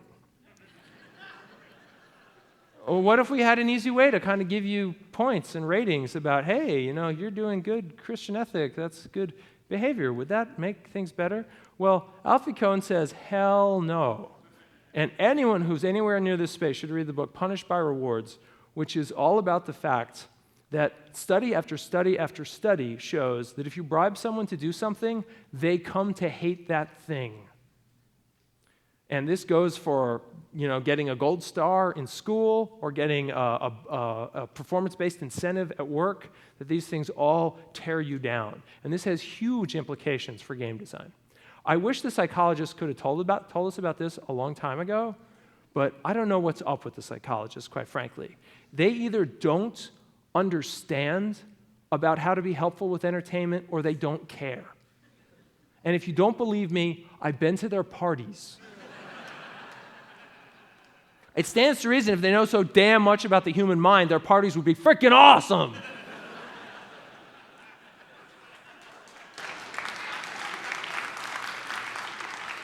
Anyway, but there is hope here, right? I don't know if people have seen this Couch to 5K. It's awesome. It's a very simple plan for you don't run, but you like to run a 5K. The Couch to 5K plan is, here's what you do the first day. Here's what you do the second day. Here's what you do the third day. And it works. This simple graded system Like the first day, you're just real simple. You're going to walk for like 20 minutes, or not even that. Like you're going to walk for 5 minutes. And they make it real simple so the steps are clear and achievable and you get progress, and it totally works because they've kind of broken it down in a very interesting kind of gamified way, and that totally works. And so if you're going to make these systems where you're trying to kind of add game principles and reward principles, if you do these 4 things, you're probably going to do it right. If you make it so the thing you're doing is engaging, in other words, it's not an extrinsic reward anymore, it's an intrinsically rewarding thing to do, then that's a win for you. You need to make it effortless. If people have to like do work and fill out a card or like pull out their phone and hit a button or something to kind of play your game, that's a problem. But if you can make it so they do almost nothing, and like it works, that's what's so awesome about airline miles. One time you sign up for a thing, and then the rest of the time, yeah, all you do is buy a ticket, and bing, bing, bing, bing, bing, points and rewards, and it just happens. It's effortless. You've got to make them uncheatable. You've got to make them uncheatable. If you can somehow cheat your game life system, then the whole thing falls apart. It's not worth anything to anybody anymore. And it can't be embarrassing. And people are so easily embarrassed. You might think, hey, look, here's a $10 off coupon at a restaurant. A lot of people are like kind of embarrassed, like, oh, I got a coupon at the restaurant. You know, they're shy to do this sometimes. So you have to think about what's going to be embarrassing. And a lot of times, public gameplay, man, that can be very embarrassing. And when all those fails, personal trainers, they freaking work. That's why rich people are so thin, right? If you got a smart person come into your house every day and like, yeah, do this, don't do that, no, do this now, and they're giving you exactly the right coaching and encouragement, exactly the right time, just what you need, it works. And there's social pressure. You can't just blow the guy off because he's like at your house, right? So these things can be made to work, and that's kind of the dream. If these digital systems can become like little virtual personal trainers that like listen and give us just what we need just when we need it, they can change our behavior. And so, our last item here, whole life tracking. This is what we're moving towards. We're moving towards a time when every single thing we do, every bite we eat, every game we play, everything we do, every dollar we spend, we're tracking it, and that people are going to start to turn it into games. And part of that's a little terrifying, and it sort of means we have some responsibility, and we need to think about it. And it means you need to look into your heart a little bit and figure out what the heck are you doing? Because the 21st century will be a war for the attention of humanity, right? And so you have to decide what side you're on. And as far as I can figure, there are 4 sides in this war. One is the persuaders. All these guys care about is making money. That's all they want to do. They don't care if it screws up the environment or your life or your kids or whatever. They just want to get the money and get out. So there's those guys. Then there's the fulfillers. These people want to make people, they want to fulfill people's wishes and dreams and desires and hopes, right? That's why they're in it. That's why they're making these things. Then you've got the artists. They don't really care if it sells, and they don't even care if it fulfills people's wishes necessarily. They want to advance their medium. They want to kind of get something new out there. They have this vision that they feel must be brought to light for its own sake. And then you've got the humanitarians who want to make things that will make people's lives better, to be able to use these new technologies and invention to, help us improve physically, mentally, spiritually, right? And so here's these 4 guys, and the question is, who's going to win the war on attention in the 21st century? And I'll remind you of the golden rule. The one with the gold makes the rules, right? And it's scary because a lot of times you might think you're one of these things, and really someone else may be kind of controlling you. And that's a little scary to think about. And the only way you can escape it is to wake the hell up and think about what is going on and what are you doing and why. And it's a question, is it possible for us to out-persuade the persuaders? Can we do an end run on them, right? Because if we can, that's freaking awesome, right? But the only way we can do it is if we wake the hell up and we think about what we're doing. Because if we can, right, if we can do that, then, the Gamepocalypse doesn't have to be a horrible thing. It could be kind of groovy, right? Because games are awesome, right? And if we integrate all these games in our lives and like we think it's all great and awesome, I mean, that could be good. And we can get there if we become masters of our craft, if we're skilled enough to become masters at our craft, and we're wise enough to work together, and we're brave enough to kind of follow our hearts, then we can make the 21st century be a beautiful place indeed. Thank you.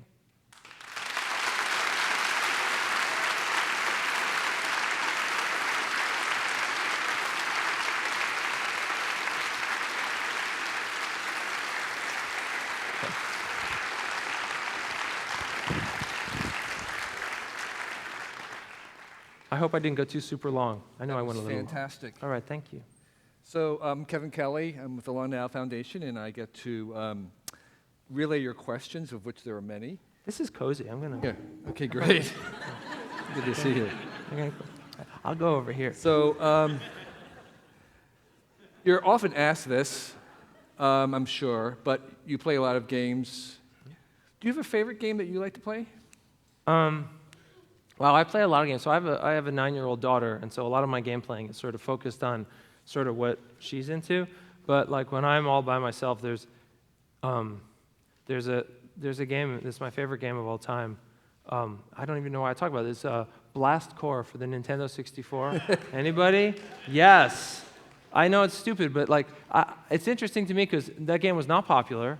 It did not sell well. Most people looked at it and were like, what is this? The whole premise of it is there's a truck with a nuclear bomb, and it's going down the highway, and ooh, the brakes failed, and the driver jumped out.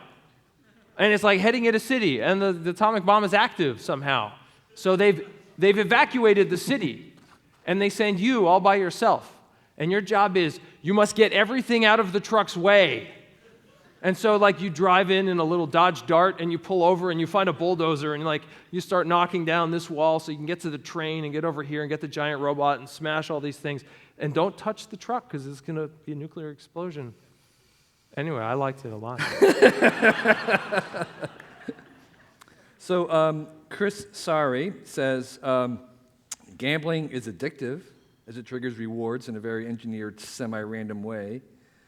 Will the Gamepocalypse trigger addictive behavior? Is there something about games and addictions that we should be woken up to? This is a really interesting thing to think about because there have been people who have come out and said, oh, this game addiction is a serious thing. And gambling addiction can be a very serious problem that ruins people's lives. And it's weird to think about. It's just a game that people play until their lives are ruined.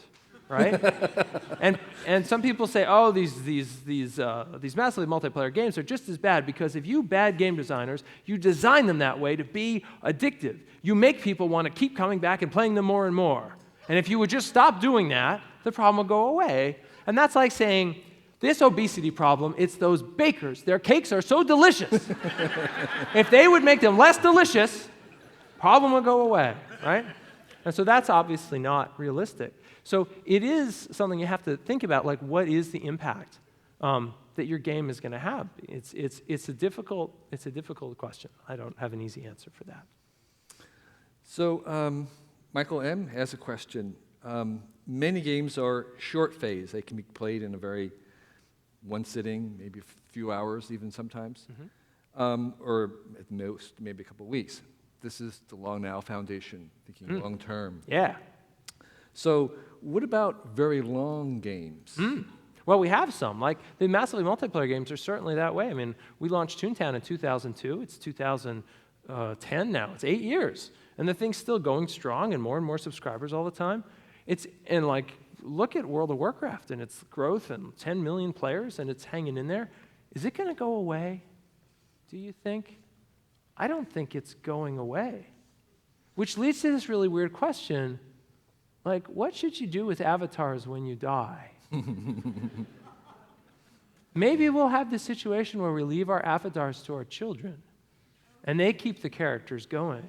And can you imagine a situation where you're playing a character who's like, you have all this responsibility because you're like the 6th generation player?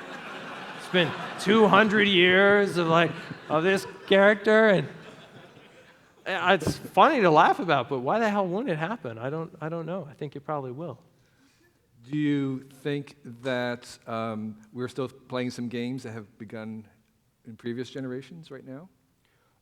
Like games don't have a continuity. I mean, you certainly see some of this. There's people have these sort of games and transitions and traditions that they sort of hand down, and you sometimes see these families that kind of have a sports history. But this is a different sort of thing, a different level of sort of game continuity, where games last longer than human lives. Can you give me a sense of the scale of the game world? I've heard that in some ways people spend more money on games in total than they do on movies. I don't know if that's true. They certainly do. If you look at the game market in total, it's greater than the box office take. Okay. If you add in DVD sales, that is still bigger. But games are big. U.S. alone, I think, is about 20 billion right now. And it's mostly been getting bigger each year. It's also getting more difficult to measure each year because there's new kinds of games and you got to add the math. It starts to get weird and complicated, and Zynga won't tell you how much money they're making, and so it's hard to know. But it's large. And what about when people are playing these larger I say in terms of the scale of production, these large open-ended games? How many hours would say the best game consume in somebody's life? Well, there are people who play 40-plus hours a week for these games for years. There are some individuals that do. They put as the equivalent of a full-time job of work into these games and play them for years and years and years. So this happens, but those are kind of extreme cases. But for some people, it becomes their primary hobby. And do you see that continuing? Do you see sort of more professional game players in that sense? Most of those guys are not professional. But there are professional game players, just like there are professional athletes. We see it a little less in the U.S., but in Asia, it's a big thing. There are people who make, $100,000, $200,000 a year being successful tournament game players. I mean, I think we are going to see a little more of that. And it's funny how we so quickly, we take video games and we draw a line around it and we call it games. Right. And we think, oh, isn't that weird? Someone got money playing video games? That's so strange. But then if you go over and look at sports, some dude's playing with a ball, right? And it's like, oh yeah, he got $1 million, sure. Yeah, he's really good at throwing that ball and it goes right in the circle, and we think that's totally normal just because we're used to it. So over time, as games change, I think people will get more acclimated to it if we can work out that whole mundane Imagineer thing. I don't know. So can you explain, this is a question from Eleanor Eaton, can you explain the success of these multiplayer online games like World of Warcraft and others, for those who don't understand why they will consume 40 hours a week of somebody's life? So part of it is their massive scale and scope. There's so much to do, it's hard to run out of things to do. There's that. There's the fact that they continue to give you goals and goals and goals and goals, and so many of us are hungry for some kind of a goal that they can achieve and it's tangible. And the goals are laid out carefully so that they are very achievable and you can reach them. And you get a continuing measured sense of I'm getting better and better and better. And that's one thing we want. But then the most important factor is social factors. The thing that makes people stick with these things, you meet other people online, you help them with things that they seem to care about, and you end up quickly with social debt, social obligations, where people need you to come on to help them do a difficult mission because they're trying to level up too. And you start to kind of get this. So partly it's a happy social thing, like, oh, it's nice to get together. And partly it's I told them I'd come on, so all right, I'll do it. So it's many factors. They try and put as much as possible in there. And is this gamification of the world that you're seeing, it seemed to me that advertising played just a huge role in both your worry about it and maybe even the possibility of it happening. Yeah. Do you have an alternative vision where advertising doesn't play as big a role in life or in games? Can you imagine any of this happening without advertising? I can imagine. I mean, these things can happen without advertising, but it's so natural. Like the people who have the most, a toothbrush game on its own is not going to be fun enough that I'm going to get you to buy it, right? You're not going to buy it because it's like, oh man, I cannot wait to go and like win that toothbrush game, right? You don't care enough to play it, but the toothbrush companies will care a lot. And so I think a lot of what's going to happen is there are these games that they want you to play that you might not want to play yourself. So I mean, it's hard for me to see how advertising-oriented games are not. I mean, we see them on the rise now. I mean, I get calls from advertising agencies just constantly. We're like, oh, we're trying to figure out how to make a game out of this and that, because they want to incentivize behavior. So advertising is very common on TV and not so common in games right now.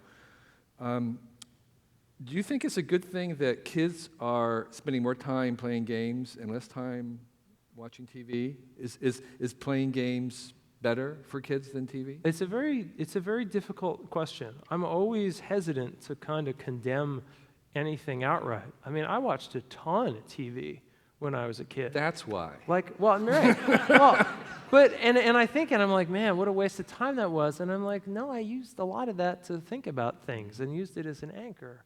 But now, does that mean everybody's thinking when they're watching TV? I definitely have a gut feeling that you're more cognitively engaged when you're playing games of almost any kind than when you're watching most television. And so I suspect that on average, it's better.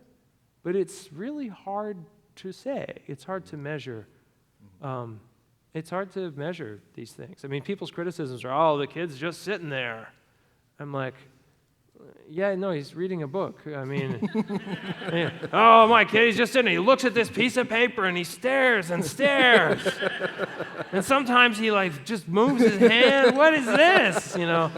But no, we think that there's something more there. These are difficult questions to answer. Here's a question from Brian Creedon. What impact, if any, do you believe that games can have on politics and law?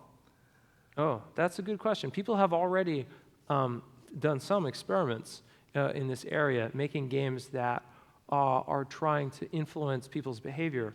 And I think the best shot games have at having a meaningful influence there is one of the things games are really good at is making you understand complex systems. Books are bad at teaching you complex systems because books are necessarily linear.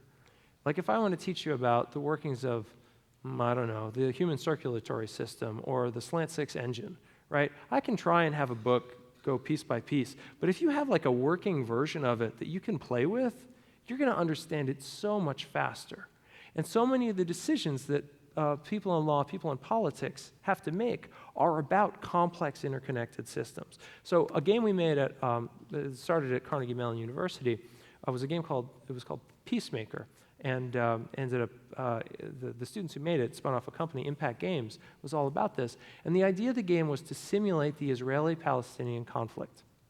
And the idea was to take it to the high school students in those countries, because what they found was the high school students and many other people had very simplistic views of the conflict. Their view often was, well, if the guys on the other side would just stop being jerks, this whole thing would go away. And so they made a simulation, and it's like, okay, now you can be, the Palestinian president or the Israeli prime minister, you can be on the other side. Try that out. See how that works for you. And they'd play the game, and they're like, oh, look at all these forces and factors, and oh man, no, if I do that, my people are gonna, oh. And they'd come away like, oh, this is way more complicated than I thought. And then eventually they'd start to play and say, well, I guess you can get to peace, but man, it's a hard road, and you gotta do this and this and this and this. And it was eye-opening and engaging. So I think there is potential there, but man, it's not easy making those simulations. So speaking of sort of battles and games, did you ever read the book Ender's Game? Oh, yeah, certainly Ender's Game. So, just a personal observation, because this audience may appreciate that. I personally believe, if you've read Ender's Game and then you've read everything else that Orson Scott Card ever wrote, he sold his soul for that book. If you go back and read that book, this book written in the early 70s, it predicts IM, it predicts blogging, it predicts people in dorms, like, pranking each other's desktops. It's an insane amount of things that he just nailed so right, and it's such a beautiful story for people who haven't read it, the whole idea of it is that the perfect general has total empathy because they're able to use that empathy to understand the mind of their opponent.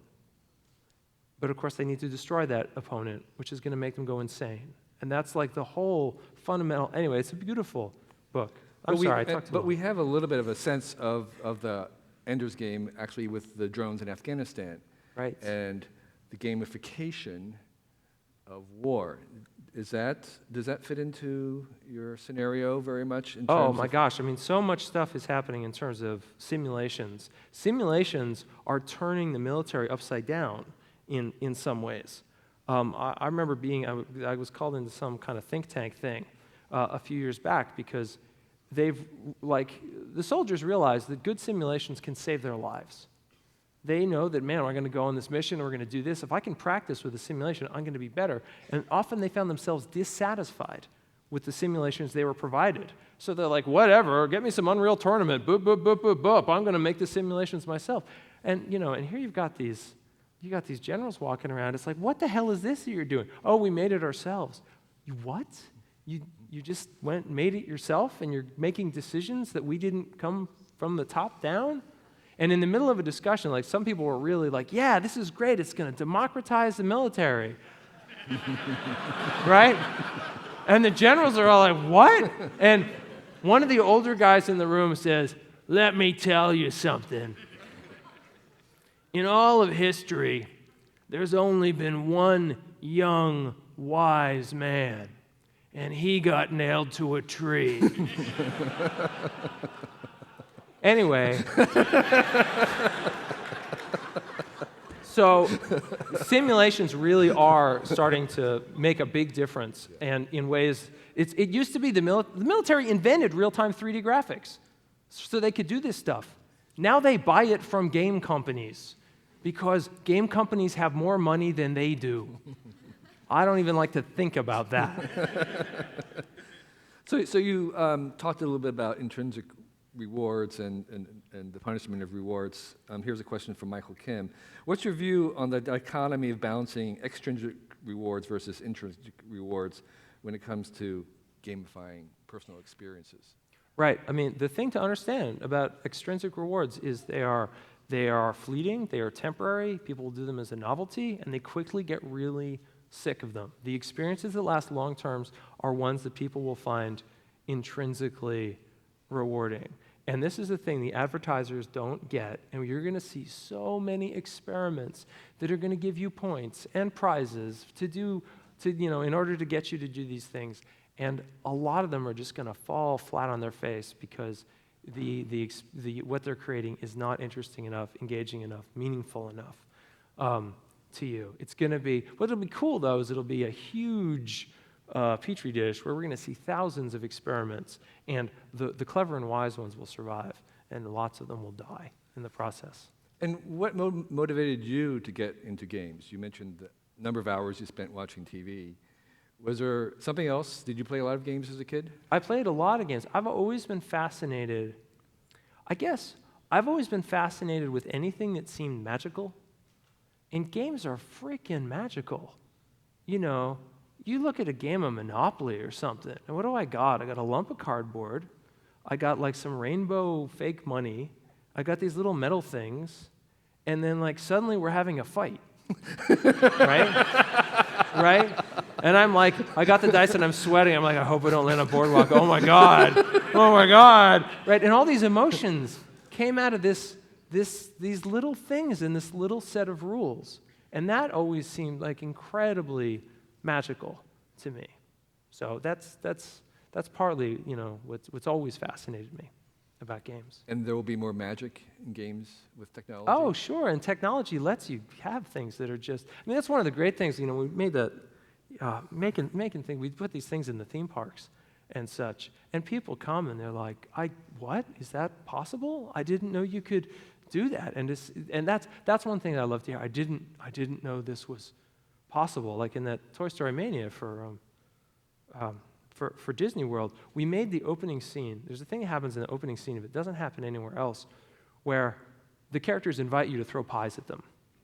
and you have this pie launcher, and you're shooting pies, and the characters look like they're pre-rendered. I mean, they're incredibly high quality, and they react to what you do. They're like, hey, come on, whoa, and if you aim at their face, they whoa, they block with it. And there's a moment where people are like, wait, what? That animated character's reacting to what I do, and there's that magic moment where I can't believe this is happening. I like that moment. I really appreciate the magical evening you've given us, and I want to thank you for your wonderful time here. All right, well, thank you very much.